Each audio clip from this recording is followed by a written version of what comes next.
નમસ્કાર મિત્રો, good afternoon. કેમ છો? હવે વરસાદ આજે પણ ચાલુ જ છે. લાસ્ટ 3 દિવસ થયા ચાલુ જ છે વરસાદ. કારણ કે આજે વળી પાછું લો પ્રેશરનું જે ઓલું વાદળું હતું એ કચ્છ ઉપર આવ્યું છે, એટલે રાત્રે કદાચ પડશે વરસાદ. ને આ છે ડ્રેગન ફ્રૂટની હાલત. આ આપણા છે, આ રાજના નેનો ઘણા છે. પાણી એવું ને એવું ભરાયેલું પડ્યું છે હજી. કારણ કે ટપ ટપ ટપ સવારનું થોડુંક ઝાપટું આવ્યું હતું 11-1 વાગે, ને હમણાં થોડીક વાર પહેલાં આવ્યું હતું, અડધો કલાક પહેલાં. એટલે પાણી જો તમે કોઈ દિવસ 3 દિવસ ત્યાં કોરું થયું જ નથી, સુકાણું જ નથી, એકદમ આવું જ પડ્યું છે. ડ્રેગન ફ્રૂટે પાકવામાં થોડુંક મોડું થશે, 1 તારીખની આસપાસ, એટલે 2-3 તારીખની આસપાસ પાકશે. કારણ કે વરસાદ જ પડ્યા કરે છે, એટલે તડકો થોડોક આવે ને ગરમી થાય તો થોડુંક પાકે. પણ હવે એ એવું લાગતું નથી. હજી 2-3 દિવસ વરસાદ પડશે. આજ અને કાલ તો રેડ એલર્ટ છે કચ્છ, સૌરાષ્ટ્ર ને એનામાં બધે. હવે ઝાડવા પણ એમ જ કહે છે, જો થોડાક આમ આછા ગ્રીન કલરના થઈ ગયા છે કે વરસાદ બંધ થાય તો શાંતિ થાય. કારણ કે 3 દિવસથી પાણી પડે છે, એટલે જે રૂટ્સ હોય છે ને એ બધા આમ ફોગી જવા માંડે, એટલે કન્ટેટ ઉપાડવાનું બંધ કરી નાખે. પછી ઘણું પાણી થાય એટલે સડી જાય પછી. એટલે ઘણું વરસાદ તો નુકસાનકારક જ છે ડ્રેગન ફ્રૂટ માટે. રાજનું ઘાસ તો બળી ગયું છે બધું, વાંધો નથી.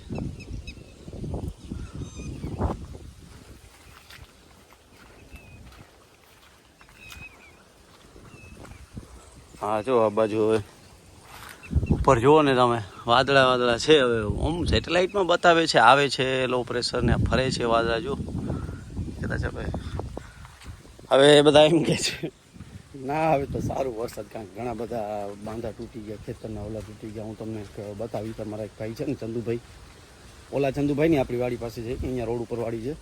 એનું પાછળ ઓલું આખું ખેતરનો છેડો આખો સમજી લો ને 150-200 ટોલી જેટલો માલ તણાઈ ગયો આનામાં.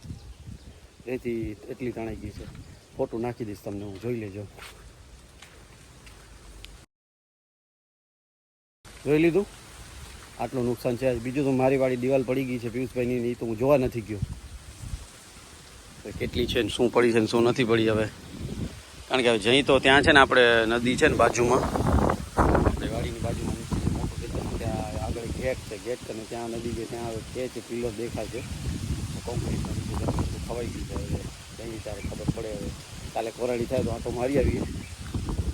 હા જુઓ ને ફંગસ જુઓ અહીંયા કને, ફંગસ એક્ટિવ, મતલબ 15ની અંદર ફંગસ એક્ટિવ થઈ જશે.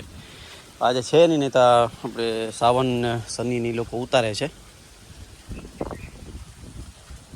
ઘાસ બધું બળી ગયું. જો થોડીક ટ્રીટમેન્ટ કરો તો ઘાસ બળી જાય. આમ તો તમને કહું નુકસાનકારક જ છે ઘાસ આવડું ઓલું થાય એટલે. બાળાવો એટલે તમારો જમીનમાં ઓલું થાય. પણ હવે શું કરે ખેડૂતો, કંઈક તો ઇલાજ કરવો પડે ને ઘાસનો. એ તો જે વાવ્યું છે એને નુકસાન કરે.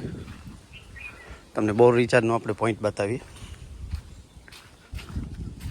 આપણે છે અહીંયાથી રાજના ખેતરમાંથી નીકળીને આ બાજુ જાય છે પાણી.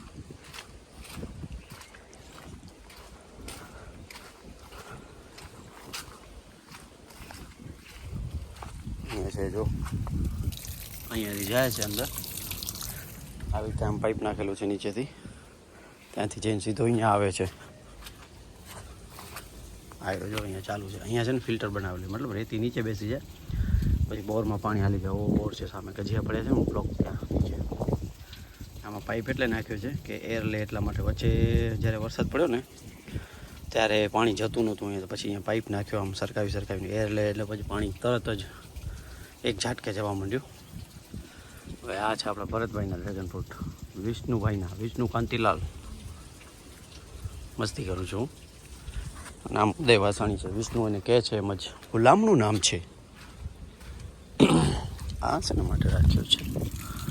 અચ્છા આ પણ એર માટે છે ને. આ જો નીચે છે, દેખાય છે, ફિલ્બો દેખાય છે. અહીંયા છે ને ઓલી કુંડી બનાવવાની છે ફિલ્ટરવાળી. આ એર છે. પાણી ફૂલ થઈ જાય એટલે જાય નહીં, એર મળે એટલે નીચે જવા માંડે, એટલા માટે, બીજું કાંઈ નથી.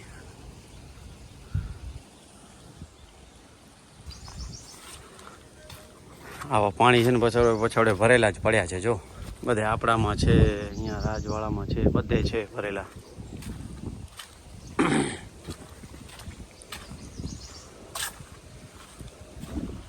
બાઇક એકદમ જોઈ જોઈને ચલાવવી પડે છે, નહીં તો સ્લીપ થઈ જવાય. ભરતભાઈ ક્યાંક અહીંયા જશે હો.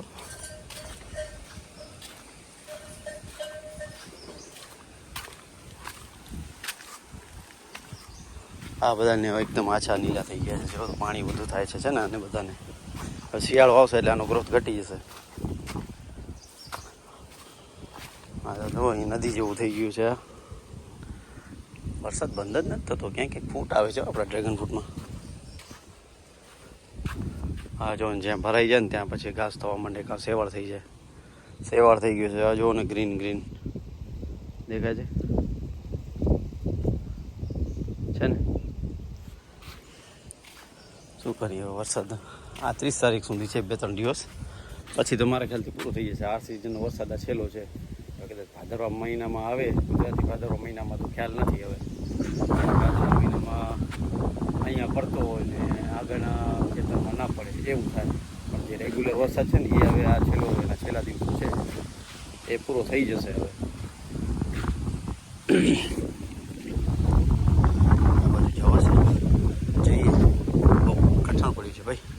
પાણી પીને એકદમ કોન્ક્રીટ જેવું થઈ ગયું છે. આ સાલું ફંગસ જાન નથી છોડતું. આ એક કંટાળાવાળું કામ છે યાર. આ જુઓ ને,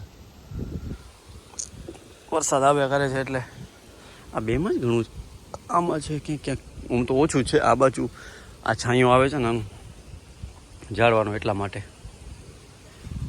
એ પ્રોબ્લેમ થાય. ઉપર જવું છે પણ ઉપર જવાશે નહીં આમ આગળ. આ જો મગફળી આપણે છે ને એવરગોલ્ડ એક્સટેન્ડ હતી ને બાયરની, એને ટેસ્ટિંગ કરવા માટે વાવેલી છે. જોઈએ નીચે કેવી હાલત છે. મગફળી થઈ ગઈ છે જો, અને ઓલી કેવી મસ્ત છે બધી ફ્રૂટ્સ છે ને. હાથ ખરાબ થઈ ગયા.